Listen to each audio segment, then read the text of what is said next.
वर्ष में व्यतीत करने के पश्चात पांडव अपनी मातृभूमि हस्तिनापुर लौटे। परंतु अर्जुन एवं युधिष्ठिर को इस बात का ज्ञान नहीं था कि उनकी मातृभूमि अब रणभूमि में बदलने वाली थी।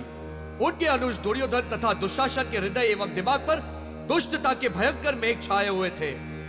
उनके हृदय में ईर्ष्या, लालच और स्वार्थ का विष प्रवेश करवा चुके थे शकुनी मामा। ओ बारा, ना भांजे ना हस्तिनापुर केवल तुम्हारा है। त्रिशंकु समान अवस्था हो चुकी थी भीष्म पिता की। एक दिशा में कौरव और द्वितीय दिशा में पांडव। केंद्र में संकटमय परिस्थिति में था उनका हस्तिनापुर, परंतु समय के चक्र को कौन रोक पाया है? पुत्र दुर्योधन, हस्तिनापुर की सुरक्षा एवं सुख समृद्धि का उत्तरदायित्व मेरे इन बूढ़े कंधों पर है। इन्हें मलिन देह के बोझ तले ना दबाओ। पांडवों ने वचन के अनुसार 13 वर्ष अज्ञातवास में व्यतीत किए हैं। अब समय आ गया है कि तुम भी अपने वचन का पालन करो। ना भांजे ना, चौपड़ में फेंके हुए पासे और मुख से निकला हुआ शब्द अमूल्य होता है। भावनाओं में विलीन होकर आज का समय मत गंवाओ पुत्र। हस्तिनापुर के सिंहासन पे तुम्हारा जन्म सिद्ध अधिकार है, केवल तुम्हारा। समझ रहे हो ना? मैं तो समझ रहा हूं मामा श्री, किंतु ये पितामह इस बात को नहीं समझ पा रहे। पितामह मेरे शब्द कर्ण प्रिय नहीं, किंतु सत्य अवश्य हैं।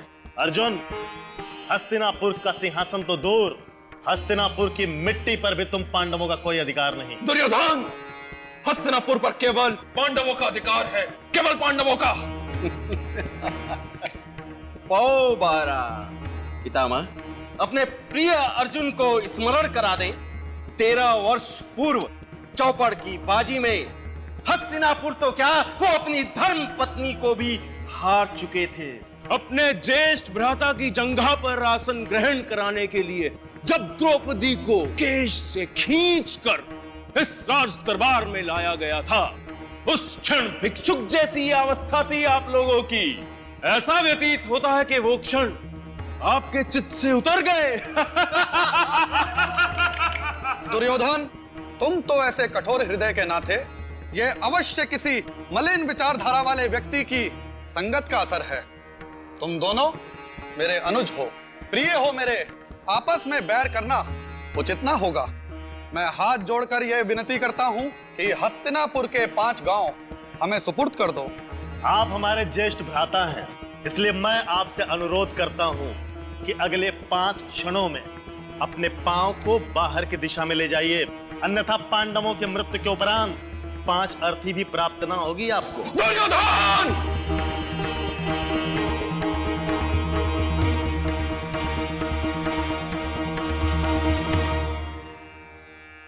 अर्जुन को तो गुस्सा आ गया पापा, अब क्या होगा? अब युद्ध होगा, युद्ध, महायुद्ध। तुम अपनी सीमा पार करके अपनी मृत्यु को न्योता दे रहे हो। ना अर्जुन ना, अपने क्रोध पर संयम रखो। नहीं भ्राताश्री, नहीं। ये समय संयम रखने का नहीं है, आक्रमण करने का है। आप केवल अनुमति दीजिए। सुनो द्रोणाचार्य के प्रिय शिष्य अर्जुन, तुम अपने ये बाण और अपने भ्राताओं के साथ मुझसे युद्ध करोगे। तुम्हारे पास सेना का बल अवश्य है दुर्योधन, किंतु मेरे पास आत्मबल है। तुम्हारी मृत्यु तो निश्चित है, निश्चित। कार ने तुम्हारी बुद्धि को भ्रष्ट कर दिया पुत्र। नाश काल विपरीत बुद्धि। युद्ध, युद्ध, युद्ध, आक्रमण! तत्पश्चात हस्तिनापुर की धरती पर कटौता के बीज बोए गए और शत्रुता की फसल काटी गई। अतः श्री महाभारत कथा।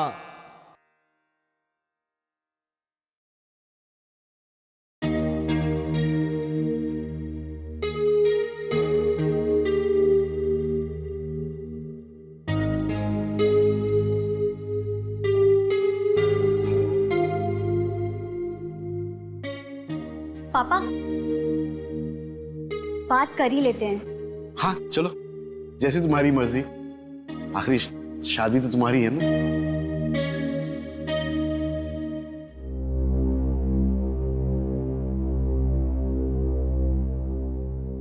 हेलो जी, नमस्ते सेठ जी, मुड्डू बोल रहा हूँ। सॉरी मैं आपका फोन उठा नहीं पाया, मेरा शो चल रहा था। हाँ हाँ सेठ जी, हम क्यों नहीं आएंगे? अरे सेठ जी, आपसे 1 लाख रुपए एडवांस ले चुके हैं, शो में क्यों नहीं पहुंचेंगे? समय अनुसार हम सब लोग सीरकपुर पहुंच जाएंगे। बस आपसे एक विनती है सेठ जी, आप मेरे कलाकारों के लिए वहां पर खाने पीने और रहने की व्यवस्था अच्छे ढंग से कर दीजिएगा। ओके सेठ जी। जी जी, नमस्ते, नमस्कार। अरे दिवाकर जी, आप नमस्कार। नमस्कार नमस्कार। आप मुझे जानते हैं? भला आपको कौन नहीं जानता, केशवर तालुका के आप इतने जाने माने जमींदार हैं। चलिए, अच्छी बात है। मैंने आपका नाटक देखा, बहुत पसंद आया। पहली बार रंगमंच पर महाभारत की कथा का मैंने नाट्य रूपांतर देखा, दिल खुश हो गया। जी बहुत बहुत धन्यवाद। बच्चों की मेहनत रंग ला रही है। आप बताइए मैं क्या कर सकता हूँ, क्या सेवा करूँ आपके लिए? ये मेरी बेटी शालिनी है। नमस्ते। परसों इसकी शादी है। ये तो बड़ी खुशी की बात है। और इसी खुशी को दुगनी करने के लिए मैं चाहता हूँ कि आप अपनी मंडली के साथ इसकी शादी में आए और इसी नाटक का एक प्रस्तुति दें। शादी में महाभारत? क्यों, कोई समस्या है? नहीं नहीं दिवाकर जी, समस्या की कोई बात नहीं। दिवाकर जी, हम लोग तो कलाकार हैं, लोग हमें जहाँ बुलाते हैं हम चले जाते हैं। दरअसल शादियों में संगीत संध्या या डीजे इस तरह के प्रोग्राम होते हैं। तो महाभारत सुनकर मैं थोड़ा सा आश्चर्य हो गया। भाई, मैं जमीन से जुड़ा जमींदार हूँ, संस्कृति से मुझे बहुत लगाव है। खैर, पैसों की बात कर ले। जी, ट्रैवलिंग वगैरह के साथ हम 2 लाख रुपए चार्ज करते हैं, बाकी आपको जैसा देना है आप सोच लीजिए। चलिए ठीक है, 2 लाख में तय हुआ। मैं शाम को आपके गेस्ट हाउस में 25,000 पेशगी के तौर पे भेज दूंगा। चलता हूँ। धन्यवाद। चलो बेटे। हाँ संजीव, अरे यार कमाल हो गया। अभी यहाँ के बहुत बड़े जमींदार दिवाकर जी मुझसे मिलने आए थे। अरे हमें एक और शो मिल गया है, मुबारक हो। और सब लोग ठीक ठाक है ना वहां पर?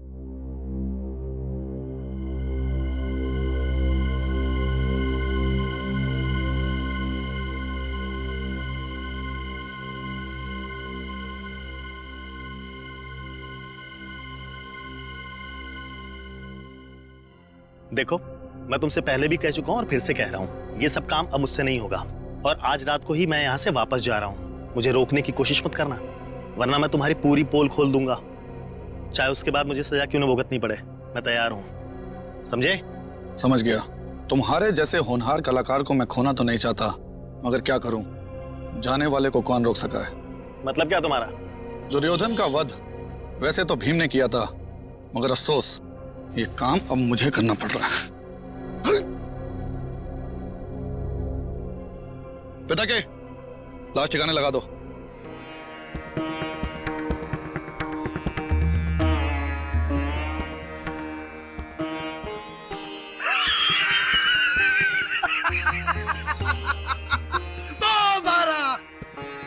भांजे मेरे पास है, मुझे बता रहे हैं कि पांडवों की समक्ष धन संपत्ति पर अब तुम्हारा वर्चस्व होगा। मामा श्री, हमारे भ्राता पांडव निर्धन हो चुके हैं। ऐसा प्रतीत होता है कि अब दांव पे लगाने को इनके पास कुछ भी शेष नहीं रह गया। फिर भी तत्पश्चात खेलना चाहते हैं तो दांव पे क्या लगाएंगे, खुद को या इंद्रप्रस्थ को? दुशासन, यदि तुमने इंद्रप्रस्थ का उल्लेख भी किया तो परिणाम बहुत भयंकर हो सकते हैं।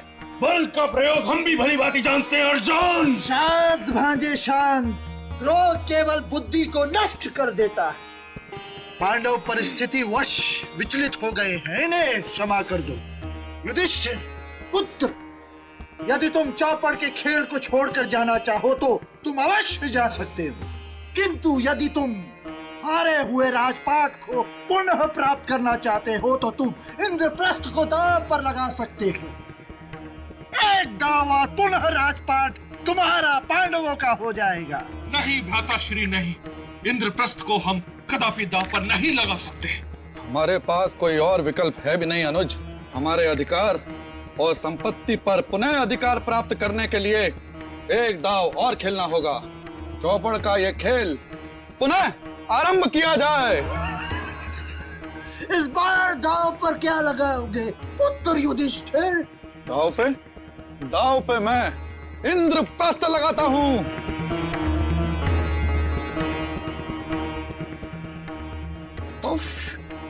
ये गहनों का वजन कितना ज्यादा है। सारी रस्में पूरे होने तक मैं इनका वजन कैसे झेलूंगी? दीदी, शादी करनी है, वजन तो झेलना पड़ेगा ना।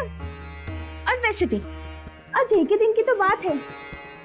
जब आपकी शादी हो जाएगी ना, ये सारे गहने ना मुझे दे देना। अच्छा, मैं इनके वजन झेलने के लिए तैयार हूँ।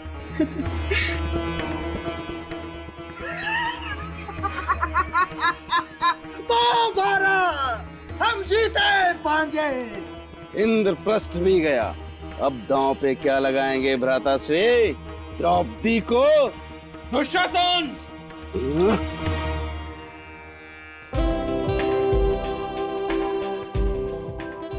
तुम्हारा फोन रिंग हो रहा है।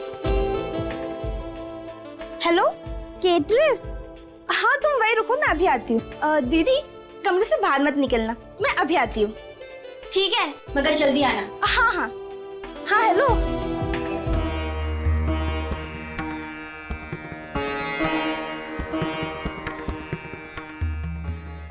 क्या बात है दिवाकर जी, अतिथियों का सारा काम इस तरीके से करेंगे? जी बिल्कुल, वेशभूषा, लाइट, सेटिंग सब कुछ एकदम परफेक्ट है। ऐसा लगता है कि मानो हम लोग सचमुच हस्तिनापुर में आ गए हैं। कितना अद्भुत है ये सब। हाँ, कि जो भी चीज कम पड़ रही है ना, आप मुझे पहले बता दीजिए, बाद में मुझे कोई प्रॉब्लम नहीं चाहिए। हाँ अच्छा, स्वीट्स और अरे लेकिन वो तो मंगवाया था ना मैंने। अच्छा अच्छा। मेरी प्यारी बेटी शालिनी की शादी है, उसे यादगार जो बनाना है जी। और फिर जमाई राजा मैं और उनके माता पिता 2 घंटे में पहुंचेंगे केशवर। ओके। तो मैंने सोचा मेहमानों के लिए कुछ अलग तरीके का इंतजाम किया जाए। मुद्दू साहब जी, बहुत बहुत धन्यवाद। जी बहुत बहुत शुक्रिया, बहुत बहुत शुक्रिया। आप लोगों से निवेदन है, कृपया भोजन के लिए पधारे। आइए। अरे छोटी, तुम इधर? मैं शालिनी दीदी के साथ ही थी, मगर मुझे केटरर का फोन आया। उससे बात करने में बाहर निकली तो उसने कहा कि उसने मुझे फोन ही नहीं किया। इसका मतलब शालिनी, चलो चलो।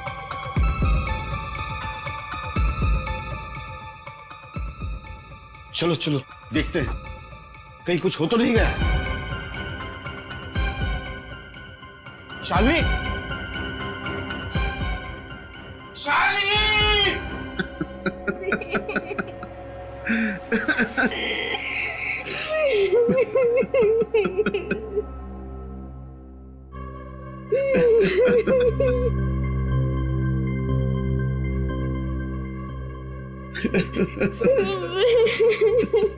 खून की उंगलियों के निशान, इस कांच को उसने कट करके अंदर आया है। वो एक गहना नहीं छोड़ा उसने शालिनी के बदन पर का भी, और ना अलमारी में जितने गहने थे वो भी, सारे के सारे लूट कर गया।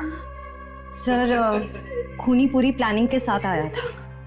आश्रया, मौका देख के उसने ये सब किया है। जैसे उसने देखा कि सारे बाराती वहां मंडप में थे शादी के, और ये शालिनी बेचारी अकेली थी, बस उसने अपना काम कर लिया। लेकिन सर शालिनी के गले पर ये जो निशान है, ये निशान कैसे बना? ये तो बड़ा अजीब सा निशान।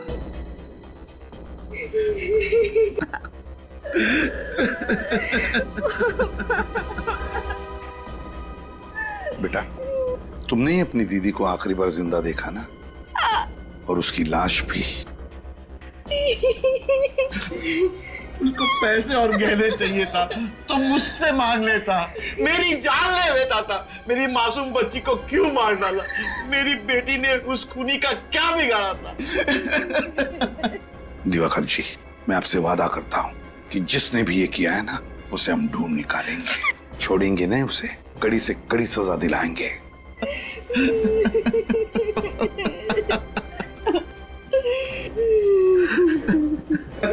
निशान उठा।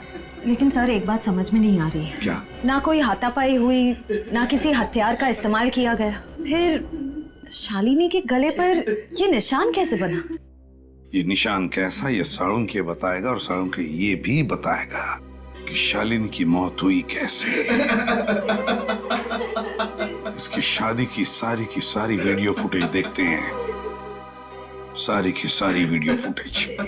दिवाकर जी ने इतनी कड़ी सिक्योरिटी का बंदोबस्त किया था, उनकी सुरक्षा की जिम्मेवारी आप लोगों की थी, फिर भी इतनी बड़ी लापरवाही होगी। उनकी बेटी का खून हो गया, लाखों के गहने चोरी हो गए, आप लोग कहते हैं आपने किसी बार वाले को अंदर आते जाते नहीं देखा। क्या कर रहे थे आप? हमारा विश्वास कीजिए सर, हम तो कड़ी निगरानी रख रहे थे। शालिनी मैडम के कमरे में इतने सारे गहने थे कि उन्हें कोई बाहर ले जाए और हमारी नजरों से बच जाए, ये हो ही नहीं सकता। बाहर वाला नहीं, इसका मतलब ये हुआ कि ये काम किसी अंदर वाले का ही है। क्या आप हम पर शक कर रहे हैं? देखिए, हम बहुत अमीर और इज्जतदार लोगों में से हैं। हमारे पास पैसों की कोई कमी नहीं है। सर, हम तो शालिनी जी को ठीक तरह से जानते भी नहीं थे। हम तो यहाँ सिर्फ नाटक करने आए थे। हाँ सर, जब शालिनी जी का खून हुआ तब नाटक चल रहा था और हम सब लोग वहीं थे। हमें एक एक करके इन सबकी तलाशी लेनी होगी। लेनी ही पड़ेगी तलाशी। चलो हटो। एक एक करके अपनी तलाशी दीजिए।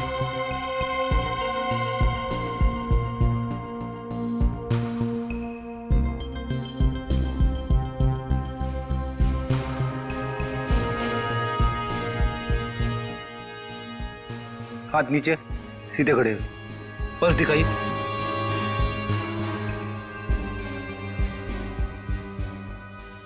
अपना पर्स दिखाइए।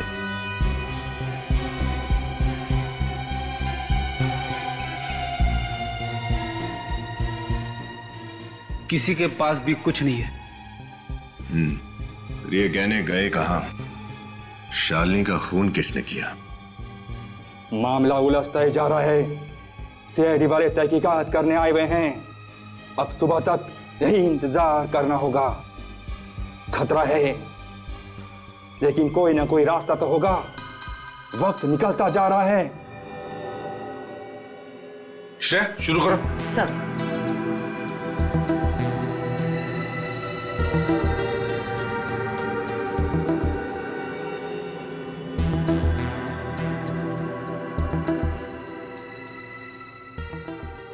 बहुत धूमधाम से की है शादी दिवाकर ने अपनी बेटी की। मेहमान भी बहुत आए हैं। लेकिन सर, इतनी सारी भीड़ में उस खूनी को कैसे ढूंढेंगे? खूनी को हम जरूर ढूंढ निकालेंगे विनीत, जरूर ढूंढ निकालेंगे उसे। श्रेया, एक मिनट जरा पॉज करो। ये जो आदमी पीछे खड़ा है, चुप कर क्यों खड़ा है? ये लगता है किसी पे नजर रख रहा है, मगर किस पर?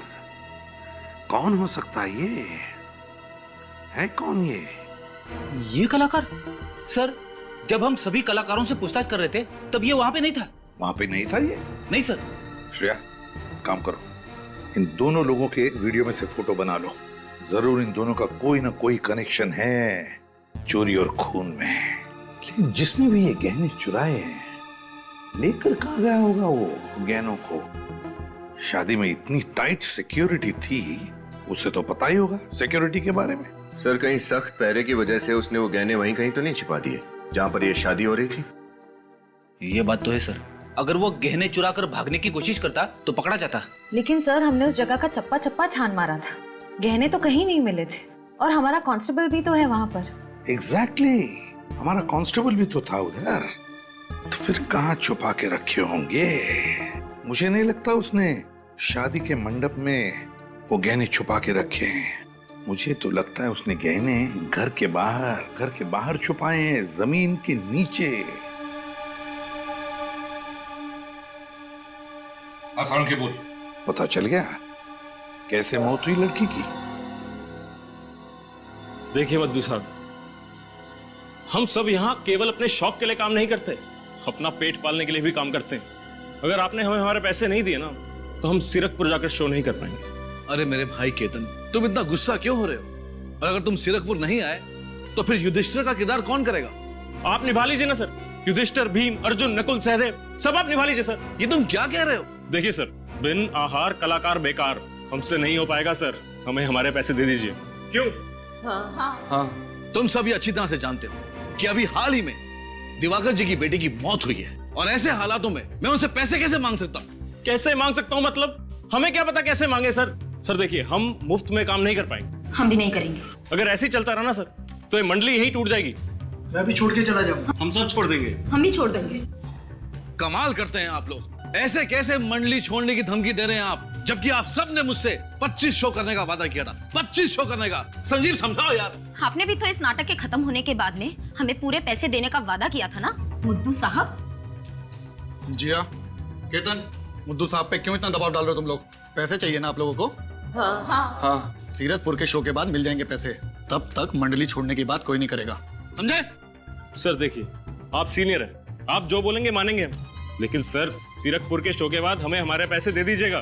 ठीक है, अब जाइए और जाके सो जाइए, सुबह निकलना है सीरकपुर के लिए। जी सर। चलिए।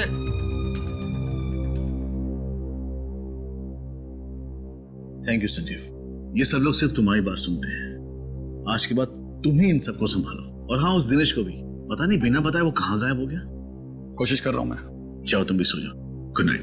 Good night.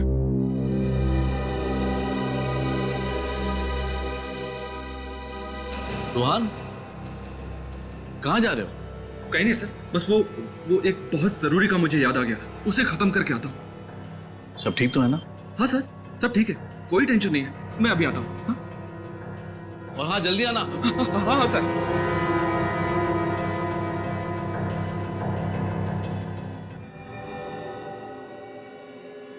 हाँ सोलंकी, क्या पता चला इसकी मौत के बारे में? बॉस, इस एक्सरे को जरा गौर से देखो। ये शालिनी के गले का एक्सरे है। सोलंकी, यार यहाँ पर क्या है ये? कुछ तो है इधर। एग्जैक्टली। इसके गले पर चोट लगी जिसकी वजह से इसके गले के आसपास की मांसपेशियां फट गई।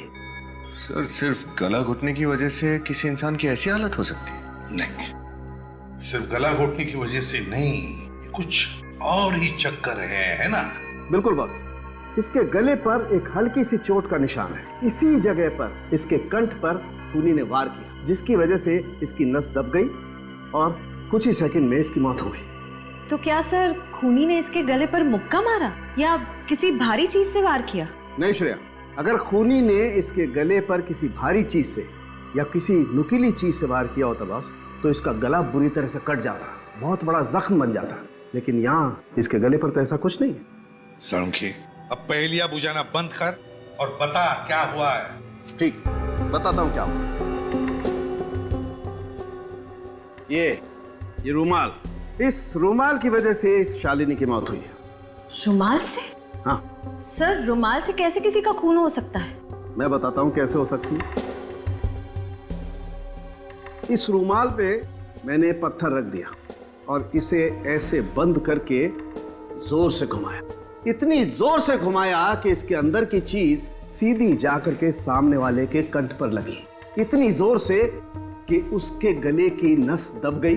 नस दब जाने की वजह से उसके दिमाग में ऑक्सीजन का पहुंचना बंद हो गया और ऑक्सीजन की कमी की वजह से उसकी मौत हो गई। यही सब कुछ हुआ इस शालिनी के साथ।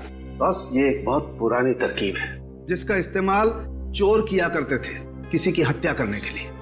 कमाल है सर, ना खून खराबा ना कोई हाथापाई और एक ही पल में इंसान की मौत। खून करने का पुराने जमाने का तरीका नए जमाने में। खूनी चाकू से वार कर सकता था, गोली चला सकता था, पर उसने इतनी पुरानी तरकीब का इस्तेमाल किया, क्यों? कोई तो वजह जरूर है श्रेया, कोई तो वजह जरूर है। सोलंकी, उन उंगलियों के निशानों के बारे में क्या पता चला जिन पर खून लगा हुआ था?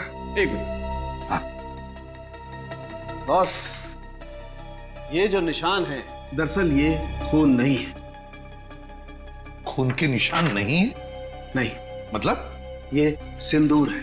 ये निशान सिंदूर के हैं? तो क्या खूनी हाथों पर सिंदूर लगा के गया था खून करने के लिए? सर, हो सकता है कि खूनी कोई औरत हो, क्योंकि कोई आदमी भला अपने हाथों पर सिंदूर क्यों लगाएगा? लगाएगा, कोई आदमी अपने हाथों पर सिंदूर जरूर लगाएगा।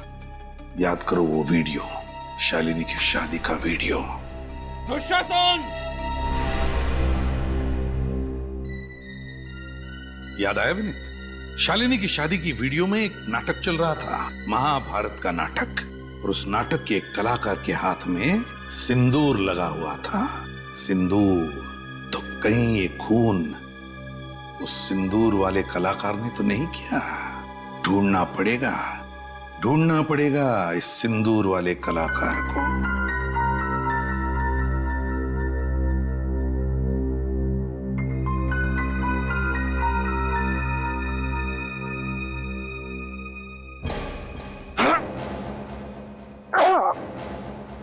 माफ कीजिए कांस्टेबल साहब, लगी तो नहीं?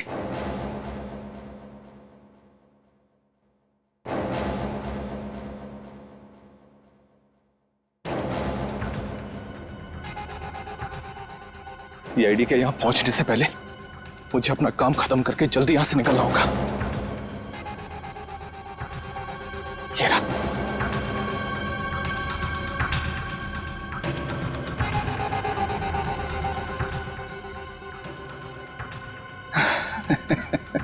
मजे आ गए, जिंदगी भर के लिए गरीबी से छुटकारा मिल गया।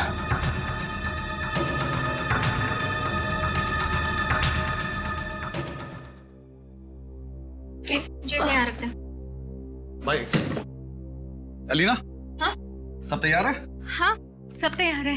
गाड़ी भी आते ही होगी हमें ले जाने के लिए। 9 बजे तक पहुंच जाएंगे हम लोग। संजीव, अरे यार संजीव बचा ले मुझे यार। क्या हुआ? अरे वो रूहान एंड वक्त पे वो हमारे साथ ऐसे कैसे कर सकता है? अरे ठीक से बताइए ना मुद्दू साहब, क्या किया रूहान ने? ब्लड प्रेशर बढ़ा दिया मेरा। उसकी हिम्मत तो देखो, सुबह 5 बजे मुझे फोन करके बोलता है कि मुद्दू साहब बस अब मैं जा रहा हूँ, वापस कभी नहीं आऊंगा। भला ये कोई बात हुई? मतलब ये कि रूहान ने भी हमारी नाटक मंडली छोड़ दी? हाँ संजीव, ये सब क्या हो रहा है? पहले दुर्योधन गया और अब अर्जुन भी। सीरकपुर में हम अपना नाटक कैसे करेंगे? सुनो, वो तुम्हारा कलाकार कहाँ है जिसके हाथ में सिंदूर लगा हुआ था और वो अर्जुन का किरदार निभाता था? बुलाओ उसे। वो तो रूहान है। हाँ रूहान, बुलाओ उसे। कैसे बुलाएं उसे सर? हम उसे नहीं बुला सकते। नहीं बुला सकते क्या मतलब? बुलाइए उसे। सर, क्योंकि वो नाटक मंडली छोड़कर जा चुका है। क्या कहा? तुम्हारा ग्रुप छोड़कर चला गया? वो चला नहीं गया है, भाग गया है वो, समझे? भाग गया। सर लगता है इस रूहान ने ही शालिनी का खून किया है और उसके गहने भी चुराए। रूहान का कमरा कहाँ है? आइए सर, ये कमरा है रूहान का। अच्छा, ये रोहन का कमरा है? जी सर। उसका कोई रूम पार्टनर था क्या? कोई रहता था उसके साथ इस कमरे में? कोई नहीं सर, रोहान यहाँ पर अकेले रहता था। रोहन अकेले ही रहता था? ठीक है, कमरे को अच्छी तरह से छान मारो, एक एक कोना। विनीत, इससे बाथरूम चेक करो। Yes sir.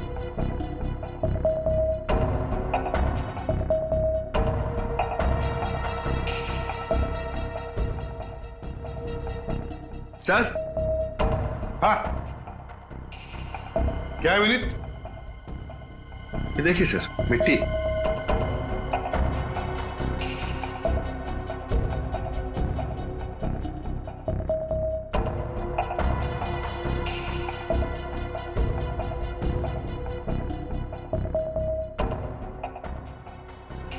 मिट्टी का पानी? ये क्या? ये तो कीचड़ है। बेसिन में तो पानी है ही नहीं। क्या बीच में पानी गया था क्या? जी सर, थोड़ी देर के लिए बंद था। पानी बंद हुआ था, इसका मतलब है रूहान बाहर से आया था, शायद गार्डन में से, हाथ पैर धोने के लिए। गार्डन में से मतलब समझ गए तुम लोग? यस सर, एक बात तो पक्की है, रूहान ने वो गहने वहीं बागीचे में छिपाए हैं। हाँ, बगीचे में, जमीन के नीचे। लेकिन अब तक वो गहने ले नहीं जा सका होगा। हमारा कांस्टेबल जो तैनात है वहां पर।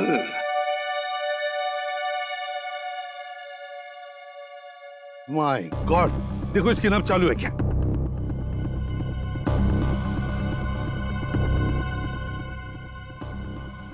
जिंदा है सर। एम्बुलेंस बुलाओ जल्दी। जिसका डर था वही हुआ है। गार्डन की तरफ चलो।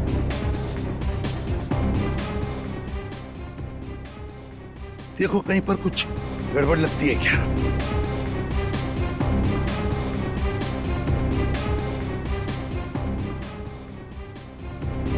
जूतों के निशान।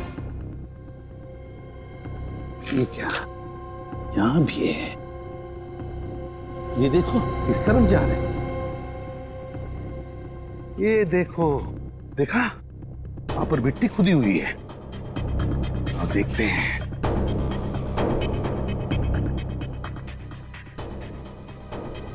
ये देखो, मिट्टी खुदी हुई है। मतलब रूहान ने गहने यहीं पर छुपा के रखे थे, यहीं पर।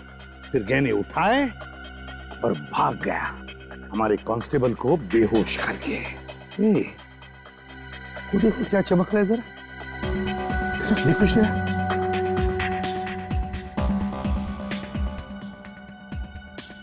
जरी का टुकड़ा? सर, हाँ? इस तरह की जरी तो दुल्हन के कपड़ों में इस्तेमाल की जाती है। दुल्हन के कपड़ों में इस्तेमाल होती है? हाँ सर।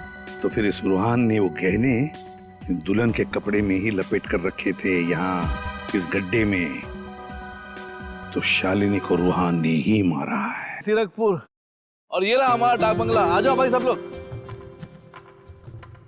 मुद्दू साहब, पता नहीं हमारी नाटक मंडली को किसकी बुरी नजर लग गई है। ये दिनेश अचानक गायब हो गया और ये रूहान, चोरी और कत्ल का इल्जाम है उस पर। सीआईडी भी ढूंढ रही है। क्या होगा हमारे नाटक का? अब किसी ने सपने में भी तो नहीं सोचा था ना कि रूहान एक अपराधी निकलेगा। देखो भाई, केशवर में जो कुछ हुआ उसे भूल के अपने काम पे ध्यान दो। रात गई बात गई। लेकिन हाँ संजीव भाई, आज रात में जो 7 बजे का शो है उसका क्या होगा? तो क्या होगा? लाइट, साउंड और स्टेज की जिम्मेदारी हमारी है और उसे हम अच्छे से निभाएंगे। क्यों? और जगह भी चेक कराएंगे। लेकिन हाँ मुद्दू साहब, बतौर मैनेजर की जिम्मेदारी तो आपको अच्छे से निभाइए। मुद्दू साहब, एक ही कलाकार क्या अर्जुन भी बनेगा और शकुनी भी? अरे अपने साथ साथ आप हमारा भी मुंह काला कराएंगे। कम से कम कलाकार का तो इंतजाम करके दीजिए। अरे यार संजीव कलाकार है, कोई भाजी तरकारी नहीं कि मार्केट गए और पाव किलो और किलो के हिसाब से ले आए। मैं कोशिश कर रहा हूँ ना यार। चल आओ सब आओ। सर, इस किट्टू पाने वाले को पूछ के देते हैं, शायद इसे कुछ पता हो। जी कहिए साहब, हमारा ही नाम किट्टू है। हम लोग सीआईडी से हैं। सीआईडी? हाँ सीआईडी। इस फोटो को ध्यान से देखो और बताओ, इस आदमी को देखा है कहीं? इसका नाम रूहान है। इसे आखिरी बार नीले रंग की पैंट और हरे रंग की कमीज में देखा गया था। तो बताओ, क्या तुमने इस आदमी को देखा है? क्या तुम जानते हो इसे? हाँ साहब, इस आदमी को कैसे नहीं पहचानूंगा मैं, जानता हूँ मैं इसे। कहाँ देखा? साहब आज ही देखा है। कितने बजे? आज सुबह ही, यही कोई लगभग 9 बजे आया था साहब। 9 बजे? जी हाँ 9 बजे। तुम्हें तो पता ही होगा ना, तुम्हारे यहाँ के जमींदार दिवाकर जी की बेटी का खून हुआ। जी हाँ मुझे मालूम है। तो हमें इस आदमी पर शक है कि उनकी बेटी का खून इसने किया है। इस आदमी ने खून किया है? हाँ। क्या तुमने इसे अकेले ही देखा है या फिर इसके साथ कोई और भी था? नहीं साहब, वो तो अकेला ही था। और क्या बता सकते हो इस आदमी के बारे में? हाँ साहब, उसने मुझसे पूछा था कि केशवर बस स्टॉप से सबसे पहली बस कितने बजे निकलेगी। केशवर बस स्टॉप पहली बस? इतने सारे लोग तुम्हारे यहाँ पर आते होंगे खरीदारी करने के लिए, ये रूहानी तुम्हारे दिमाग में कैसे बैठ गया? याद कैसे नहीं रहेगा साहब, वो आदमी बहुत ही अजीब था। मतलब? देखिए साहब, उसकी वजह से मेरे यहाँ पे चोट भी लगी है। ये चोट कैसे लगी तुम्हें? क्या उसने तुम्हें मारा था? नहीं साहब, मारा तो नहीं था। तो फिर कैसे लगी? जब आखिरी बार आया तब। ये लो साहब। अरे ऐसे क्या चिल्ला रहे हो? हाथ पे लगा है, गर्दन पे नहीं लगा है। अगर गर्दन पे लगता ना तो तुम्हारी मौत भी हो सकती थी। ये तो बहुत ही खतरनाक है। 15 मिनट में बस स्टॉप से पहली बस मिल जाएगी आपको। ठीक 6 बजे निकलती है बस। हाँ हाँ शुक्रिया शुक्रिया, जा रहा हूँ। और हाँ, शुक्र मनाओ कि जा रहा हूँ, वापस लौट के नहीं आऊंगा, वरना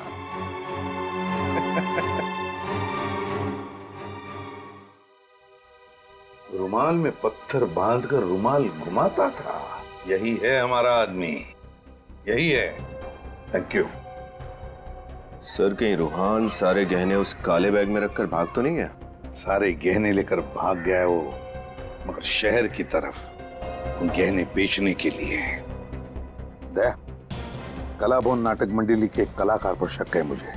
रूहान नाम है उसका, रूहान। हाँ, वो यहाँ से काले बैग में गहने लेकर शहर की तरफ आ रहा है, वो गहने बेचने के लिए। देखो हाथ से निकलने ना पाए, उसकी फोटो भेज रहा हूं मैं तुम्हें। गुड।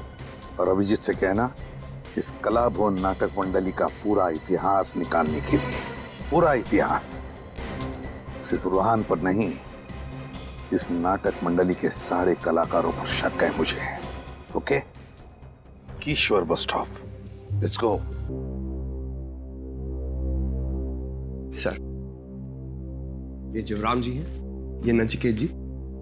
नमस्ते सर। ये रंगमंच के बहुत पुराने कलाकार हैं। इन्होंने देश भर में नाटक के कई प्रयोग किए। जीवराम जी, नचिकेत जी, हमें आपकी मदद की जरूरत है।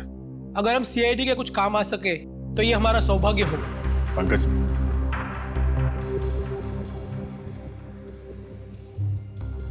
आप लोग ये फोटो देखिए, इसके बारे में क्या जानते हैं आप लोग?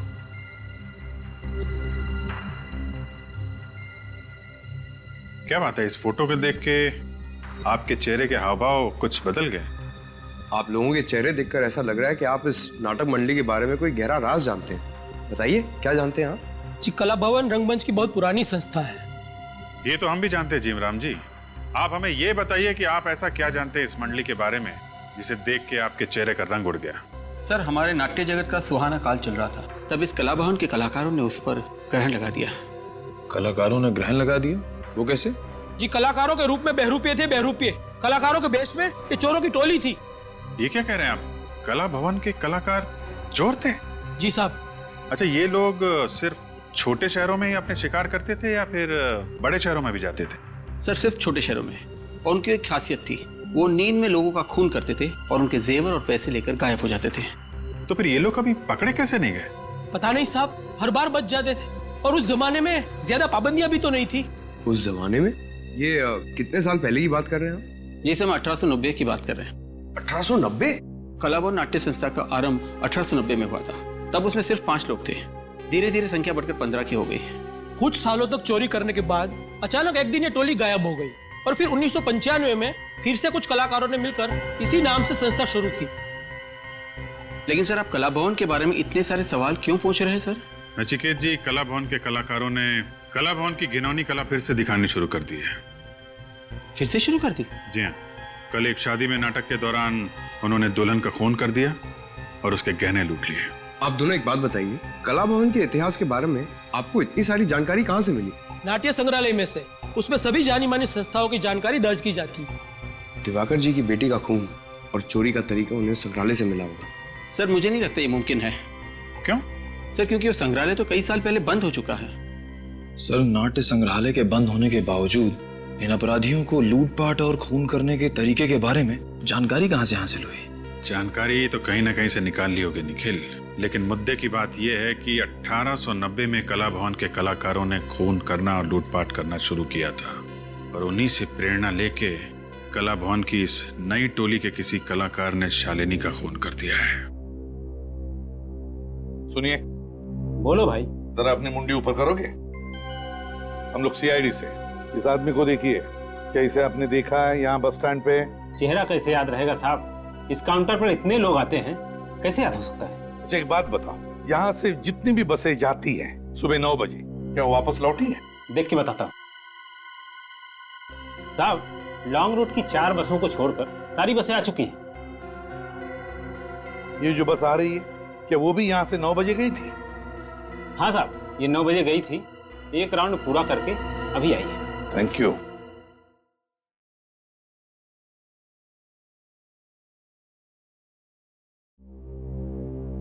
रुको। अरे क्या चाहिए आपको? कौन है आप लोग? हम लोग सीआईडी से। एक बात बताओ, इस आदमी को जानते हो? जी साहब। साहब, ये तो वही आदमी है जो उस लड़की के साथ था। लड़की? कौन लड़की? कुछ बता सकते हो उसके बारे में? हाँ साहब। साहब, उसने लाल रंग की स्कर्ट पहनी हुई थी, व्हाइट शर्ट, बड़ा सा चश्मा लगाया हुआ था, स्कार्फ और पाँव में लंबी एड़ी वाला सैंडल था साहब, जैसे वो शहर की लड़कियां पहनती है ना साहब, वैसा। और क्या बता सकते हो? साहब, हम जब यहाँ पर पहुंचे तब तो ये लड़की यहाँ अकेली खड़ी हुई थी, शायद इसी आदमी का इंतजार कर रही थी। बाद में जब बस यहाँ से निकलने लगी तो ये आदमी यहाँ भागता हुआ आया। ये दोनों एक दूसरे को देखकर मुस्कुराए, फिर हमारी बस में चढ़ गए। अच्छा, और उतरे कहाँ? साहब, वेलापुर स्टॉप पे उतरे थे 11 बजे। वेलापुर 11 बजे? मतलब ये रूहान वेलापुर गया है। वेलापुर। घड़ी आ चुकी थी संबंधों के प्रलय की। निश्चित करना था दानवीर करण को कि वो किसका समर्थक बने, अपने परम मित्र एवं संरक्षक दुर्योधन का या अपने सौतेले भ्राता पांडवों का।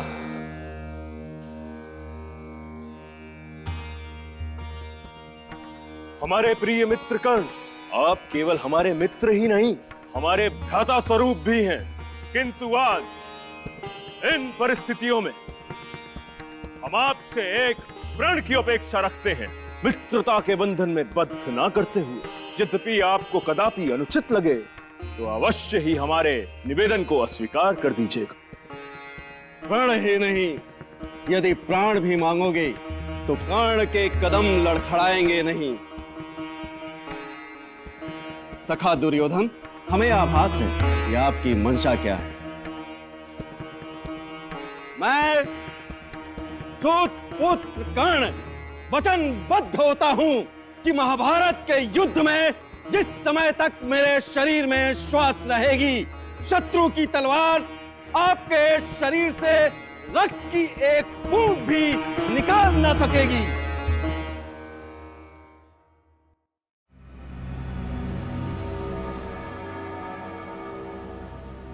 सर, इस गांव वाले ने फोन करके मुझे बताया कि यहाँ पे एक लाश गिरी है। उसके बाद तुरंत मैंने आपको फोन किया सर। ये देखिए सर, यही वो लाश। माय गॉड, पलटाओ इसे।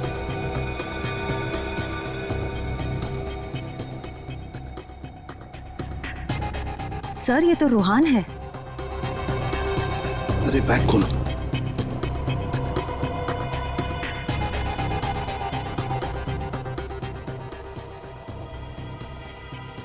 देखो कोई गहने हैं क्या इसके पास, अच्छी तरह से चेक करो।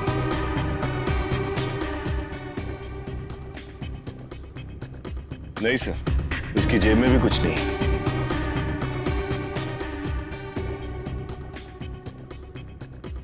सर, ये देखिए, रूहान के गले पर बिल्कुल वैसा ही निशान है जैसा शालिनी के गले पर था।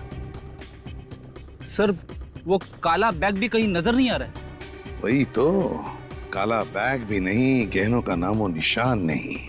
इसका मतलब है रूहान का खून उन गहनों के लिए ही किया गया है, और जिसने भी ये खून किया है बड़ी बेरहमी से पॉलिथीन बैग में उसकी लाश को डाल दिया है। किसने किया होगा रिहान का खून? कहीं वो लाल स्कर्ट और सफेद शर्ट वाली लड़की तो नहीं? जरूर उसी लड़की ने खून किया है रूहान का। और है कौन ये लड़की? लाल स्कर्ट और सफेद शर्ट वाली।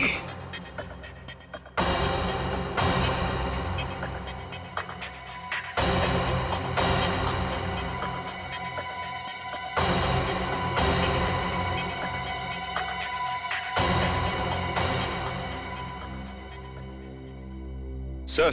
हाँ बिन। सर, रूहान की लाश को फोरेंसिक लैब भिजवा दिया सर। गुड। सर, हाँ, आसपास कहीं पे सुराग या सबूत भी तो नहीं है। अब कैसे पता चलेगा कि रूहान का खून किसने किया है? सुराग और सबूत नहीं मिला तो क्या हुआ फ्रेडी? गवाह तो हैं, लोगों की गिनती भी बढ़ गई है। किसी ने तो देखा होगा रूहान को और उस लड़की को। कौन सी लड़की सर? जिस लड़की की हम बात कर रहे हैं उसने लाल रंग की स्कर्ट पहनी हुई थी, सफेद रंग की कमीज, एक काला चश्मा लगाया हुआ था और स्कार्फ ओढ़ा हुआ था। मैंने नहीं देखा साहब। मैंने देखा था साहब। साहब, जैसा हुलिया आप बता रहे हैं वैसे हुलिया वाली लड़की को मैंने देखा था। कहाँ देखा था उसे? मेरी चाय की दुकान के सामने एक बस स्टॉप है, वहां पे देखा था साहब।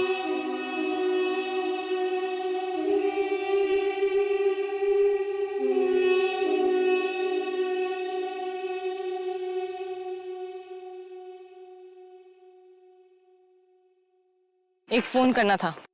लोकल का 5 और एसटीडी का 10 रुपया 1 मिनट का। ठीक है।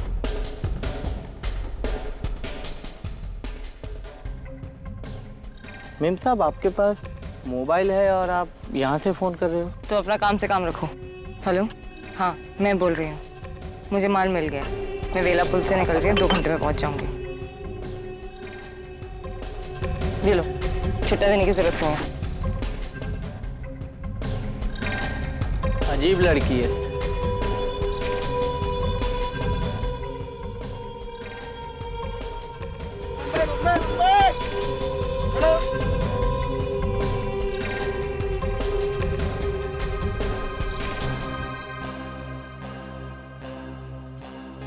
मुंबई जाने वाली बस में बैठी? हाँ साहब, मुंबई जाने वाली बस ही थी। यही लड़की है, इसी ने रूहान का खून किया है, इसी लड़की ने। फोन पे माल की बात कर रही थी, इसका मतलब वो गहने भी उसी के पास है। लेकिन एक बात समझ में नहीं आई सर। क्या? यहाँ से मुंबई का रास्ता करीब 4 घंटे का है, लेकिन उसने फोन पर कहा कि वो 2 घंटे में पहुंच रही है। अच्छा, मुंबई 4 घंटे की दूरी पर, और उसने फोन पर कहा कि वो 2 घंटे में पहुंच जाएगी। फ्रेडी, पता लगाओ यहाँ से मतलब वेलापुर से 2 घंटे की आसपास कितने शहर या गांव है। जल्दी। Yes sir. अच्छा, हमें तुम्हारी मदद चाहिए। तुम्हें उस लड़की के बारे में जो कुछ भी याद है, वो दिखती कैसे, वो हमें बताओ, हम उसका चेहरा बना देंगे। हाँ, मदद करोगे? जी साहब। और एक बात बताओ, जब वो फोन पर बात कर रही थी तब वो कुछ लिख रही थी ना कागज पर, तो क्या तुमने देखा वो क्या लिख रही थी? सर, वो कागज पर कुछ फूल बना रही थी। फूल बना रही थी? Okay, thanks. सर। हाँ। वेलापुर से 2 घंटे पे सिरखपुर है। सिरखपुर? क्या फ्रेडी, क्या कहा तुमने? सिरखपुर? हाँ सर। सिरखपुर? अरे यही तो वो जगह है जहां पर इस नाटक मंडली का अगला शो है, कला भवन नाटक मंडली का। सिरखपुर।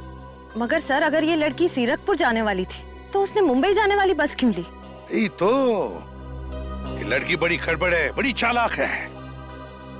इसे पकड़ने के लिए जाल रचना पड़ेगा। कला भवन नाटक मंडली का नाटक महाभारत